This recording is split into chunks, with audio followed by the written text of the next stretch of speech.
My name is David Mitchell, and I need you to understand something before I tell you this story. I loved my wife completely. Every dollar I spent, every sacrifice I made, every moment I devoted to her happiness, it all came from genuine love. That's what makes what happened so much harder to bear. I met Sarah 2 years ago at a coffee shop downtown. Tuesday morning, 8:47 a.m. I remember because I'd just closed a major investment deal and was treating myself to an overpriced latte.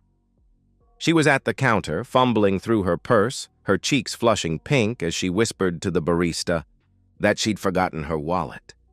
The line behind her was growing impatient. Without thinking, I stepped forward and handed over my card. "Please, allow me," I said. The relief in her green eyes was immediate. "Oh God, thank you so much. I'm so embarrassed. Can I Venmo you?" she asked breathlessly. "Don't worry about it. Consider it my good deed for the day," I replied with a smile. She insisted on sitting with me while I drank my coffee, and those 15 minutes turned into 2 hours. Sarah was everything I'd never known I wanted. Spontaneous where I was methodical, artistic where I was analytical, warm where I'd grown cold from years of corporate climbing. 6 months later, I proposed with a ring that cost 3 months' salary. A year after that, I bought us a house in Westfield. 4 bedrooms, 3 baths, paid in cash from my investment portfolio. "You don't have to work," I told her after our honeymoon. "I make more than enough for both of us. Focus on your art, on making our house a home." She'd kissed me then, called me her guardian angel. That was 11 months ago.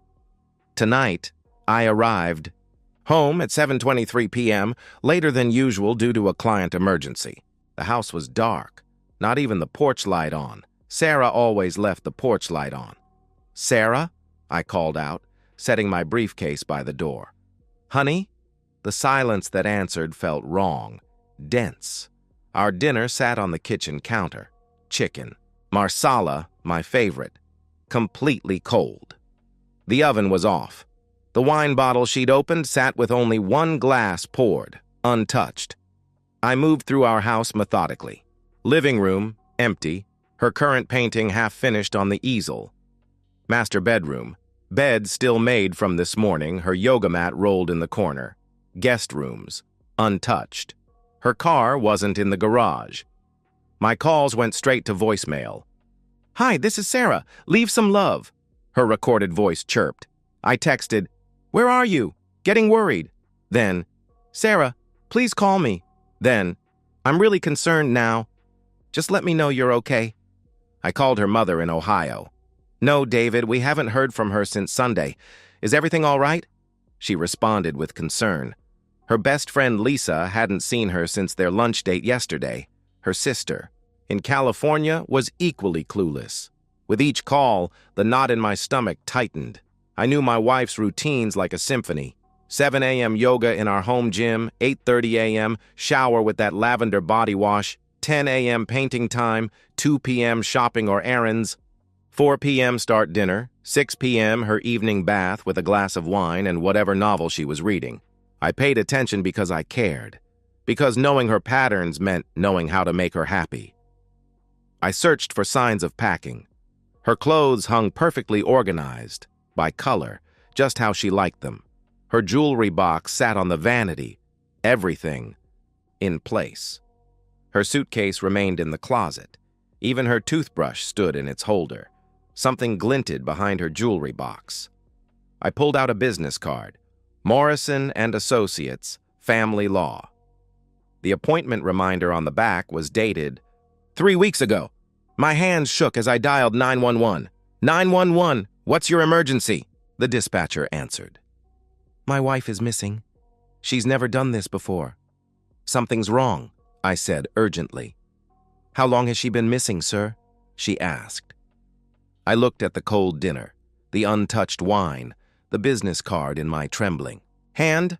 "I don't know, but something is very, very wrong," I replied. Detectives Rivera and Jonathan arrived within 2 hours.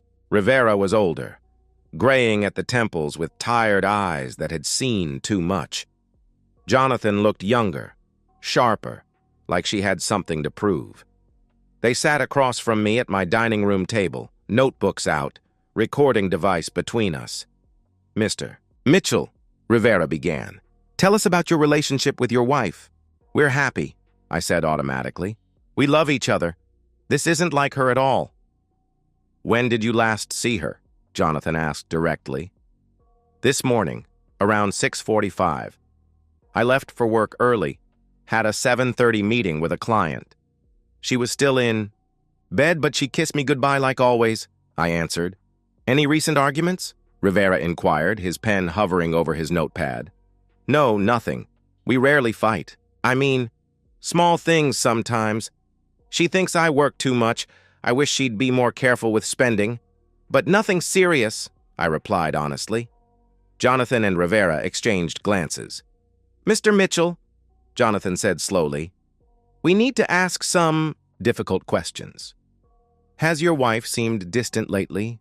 Any changes in behavior?" I thought back. "She's been maybe a little distracted. She started asking questions about our finances a few weeks ago. Wanted to understand our investments, our assets. I thought it was good she was taking an interest," I explained. "Has she ever mentioned someone named Stephen Grant?" Rivera asked, pointedly. The name meant nothing to me. "No. Who is that?" I responded with confusion.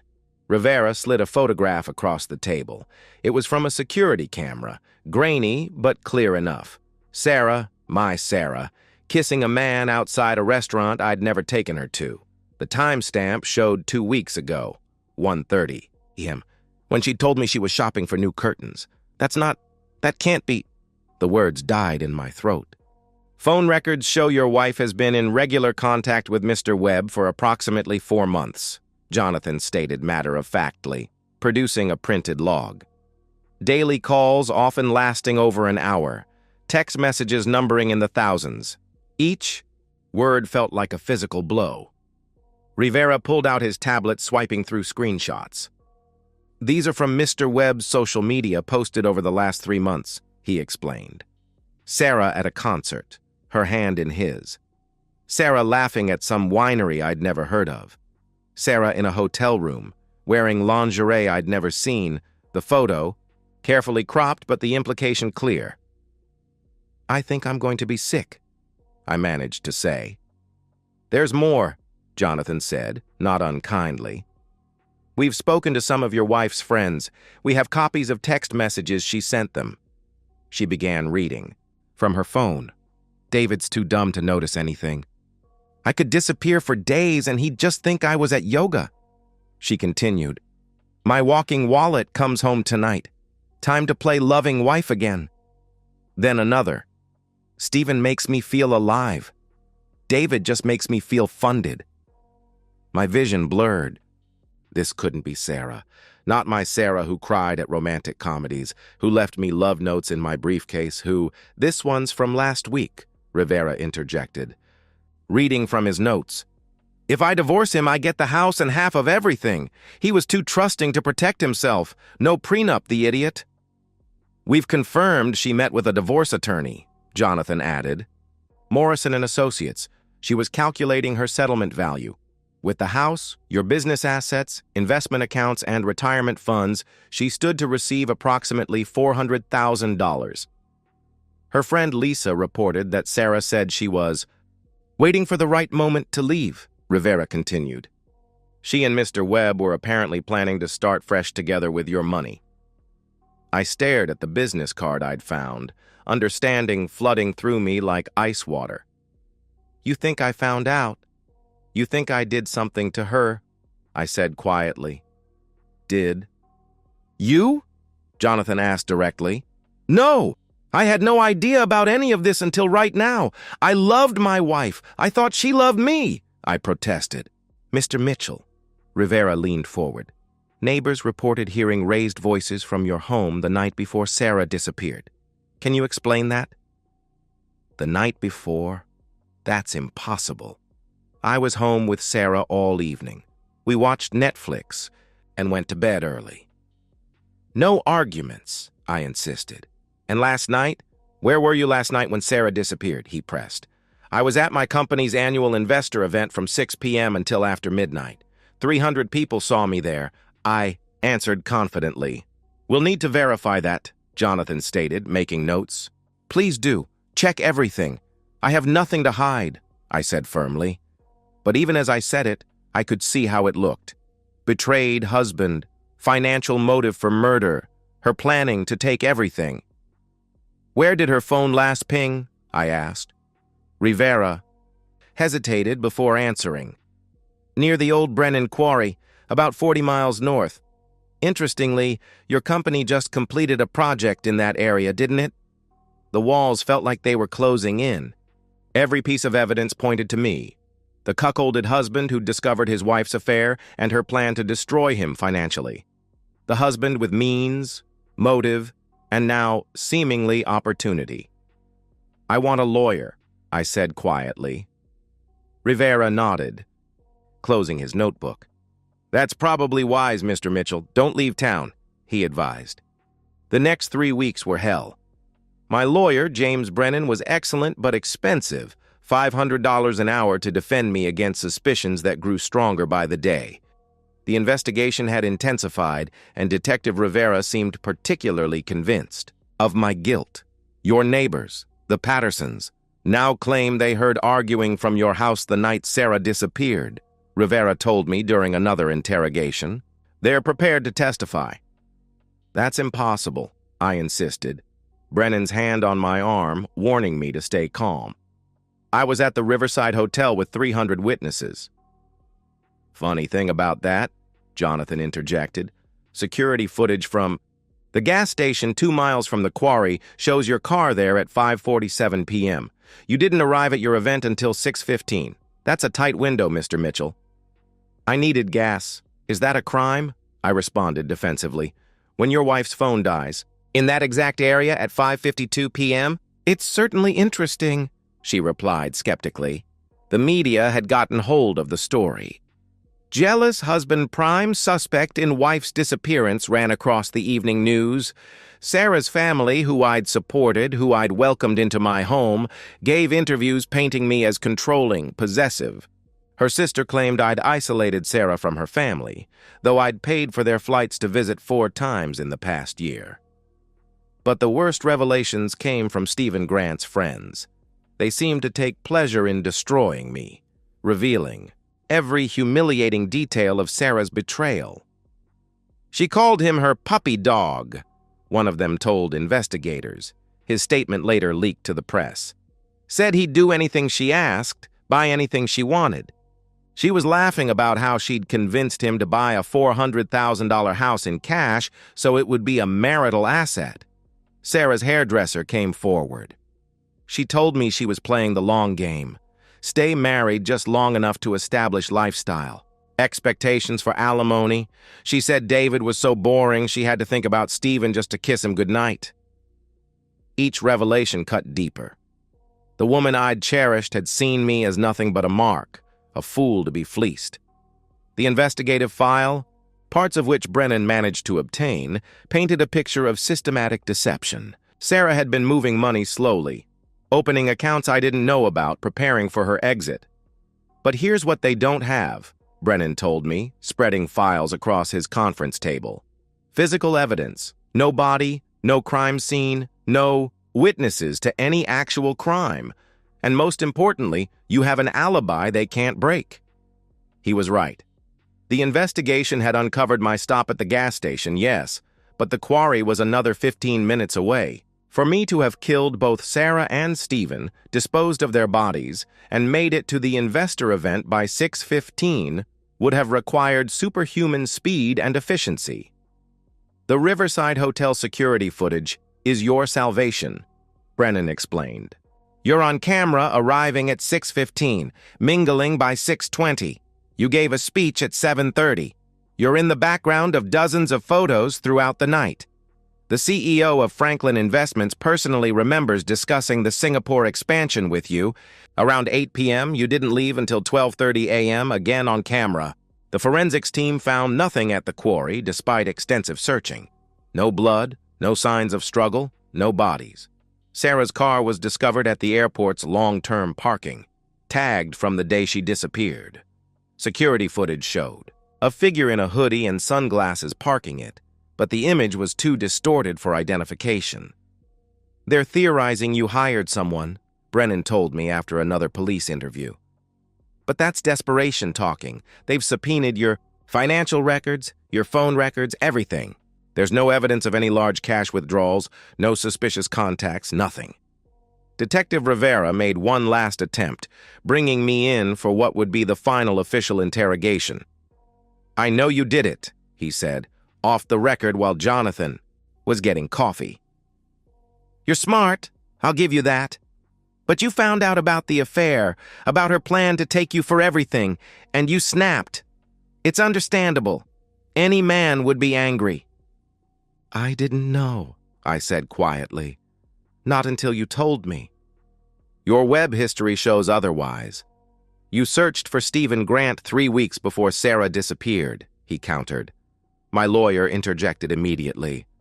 "That search was performed from an ICS IP address at a public library. Anyone could have done that search, and, conveniently, it frames my client. Without proof it was him at that terminal, it's meaningless," Brennan stated firmly. Rivera's jaw clenched. He knew Brennan was right. After 12 weeks of investigation, the case went cold. Without bodies, without physical evidence, without any crack in my alibi, they had nothing but suspicion and circumstantial evidence. The district attorney declined to prosecute. "You're a free man," Brennan told me, shaking my hand. "But I'd recommend keeping a low profile. The court of public opinion has already convicted you."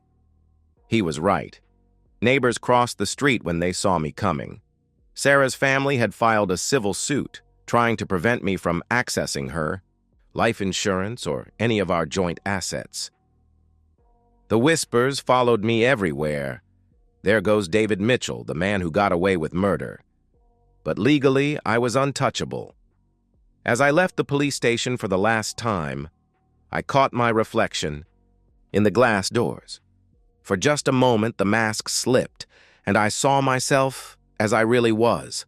Not the grieving husband, not the betrayed fool, but something else entirely. Something much colder, something that had been there all along. 6 months.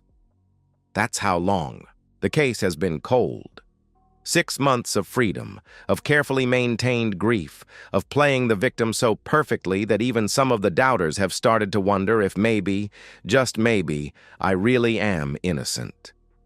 I sit in my study now, in the house. That's entirely mine, sipping a glass of the wine Sarah never got to drink that night. It's time you knew the truth, all of it. I knew about Stephen Grant long before the police told me. I'd known for 4 months before Sarah disappeared. The first clue was a receipt in her jacket pocket, lunch for 2 at a restaurant she'd said she'd gone to with Lisa.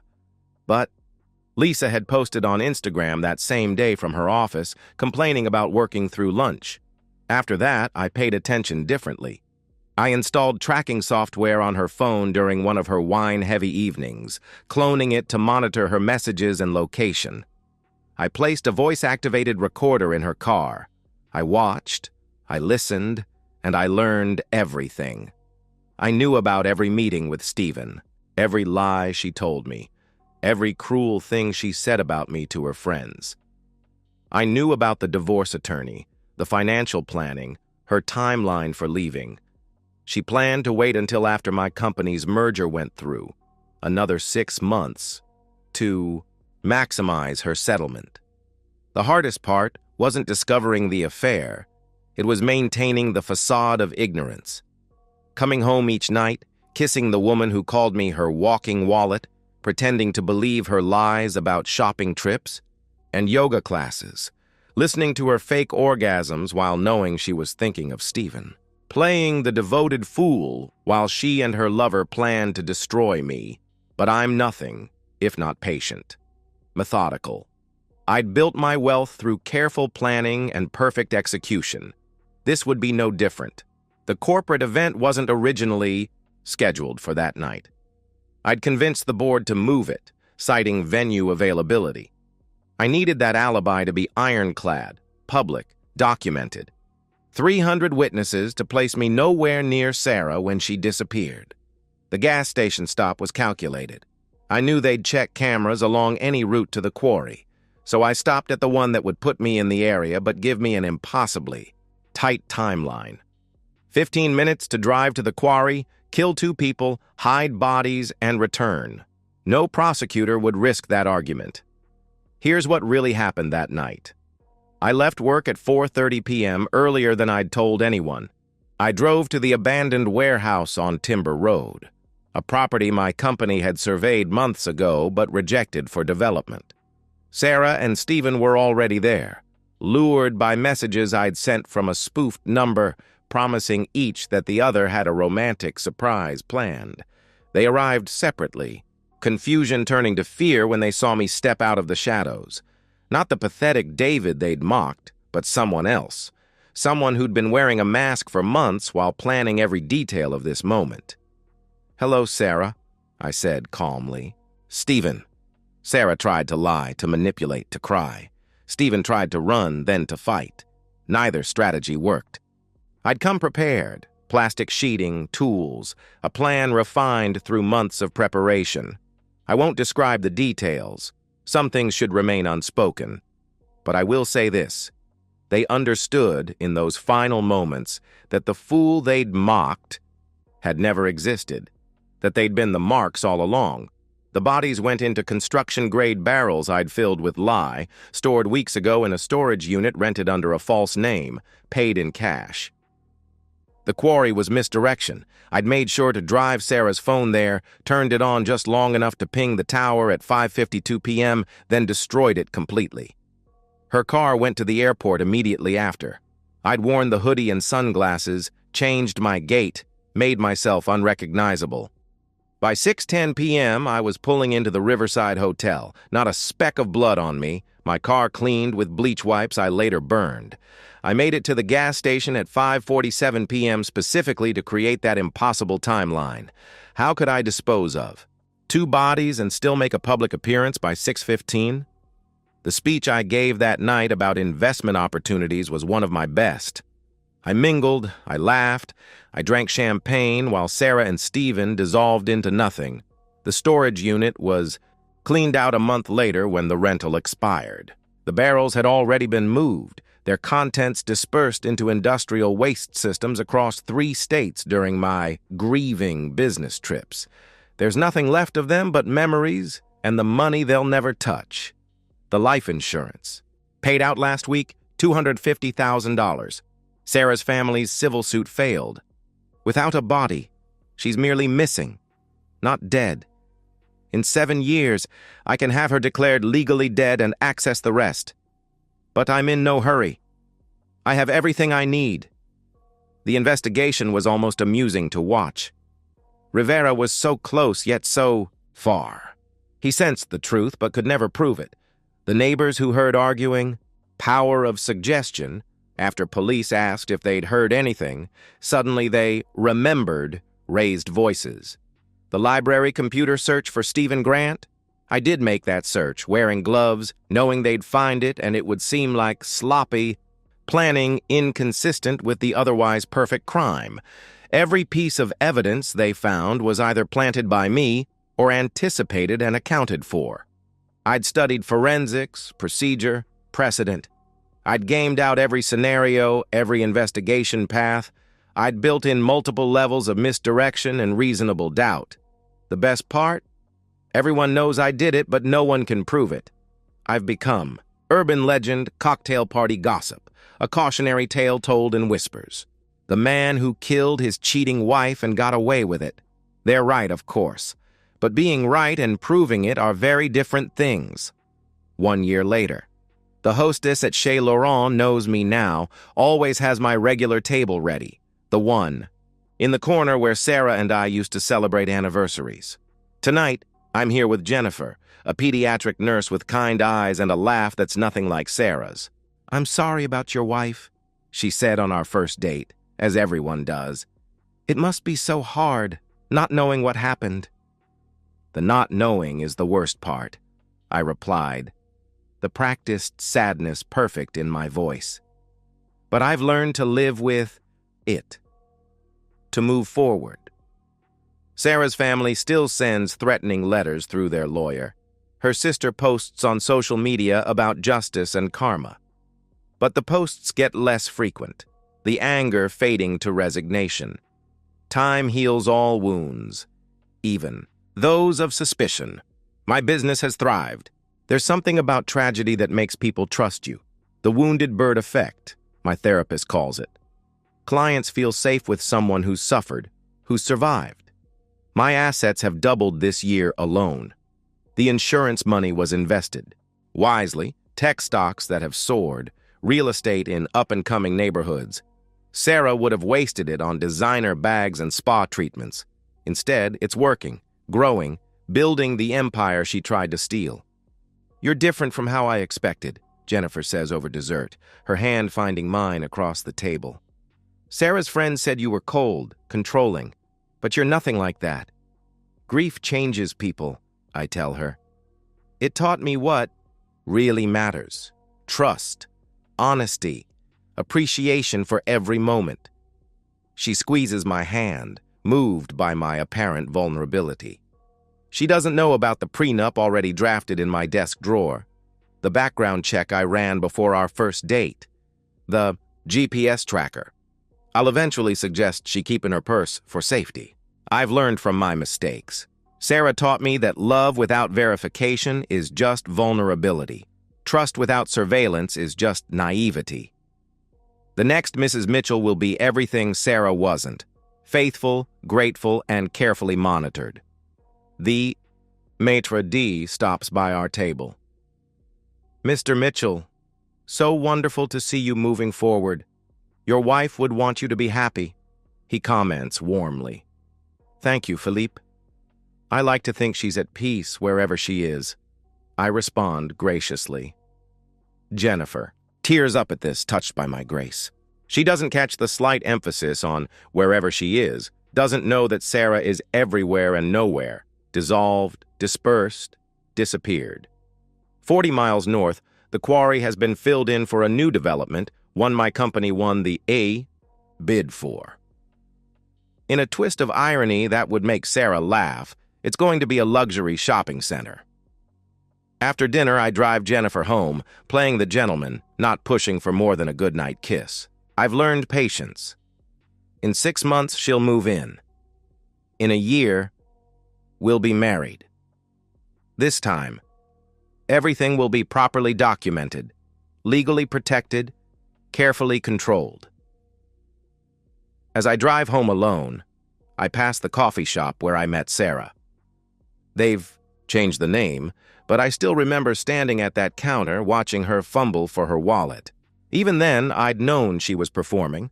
Her cards were in her pocket, but she'd seen my Rolex, my suit, the Mercedes keys in my hand. She'd played the damsel, and I'd played the hero, both of us acting out roles in a script we thought we were writing. The difference is, I was the better actor, and I knew how the story would end. Back home, I pour myself a scotch and stand in my study, looking at our wedding photo still displayed on the shelf. I keep it there for appearances, the grieving widower who can't let go. Visitors find it touching. Sarah smiles from the frame, radiant in white lace and lies. You were right about one thing, I tell her picture. I was too trusting, too dumb. But I learned, Sarah. I learned from the best. Tomorrow, I have therapy at 10. Dr. Morrison is helping me process my grief. At 2, lunch with Sarah's mother, who's finally starting to accept that her daughter simply ran off with her lover, abandoning everyone. At 4, another date with Jennifer. Life goes on. It always does for the survivors. And I'm nothing if not a survivor. And so, we've reached the end of today's story. Was it what you expected, or did it take a twist you didn't see coming? I'm curious to hear your thoughts. Share them in the comments below, and let's get a conversation going. If this story kept you hooked, make sure to hit that like button. And if you're new here or just haven't subscribed yet, now's the perfect time to join our community. I bring you fresh, captivating stories every day, So click that subscribe button and turn on notifications so you never miss out. Thanks for watching, and I'll see you in the next one.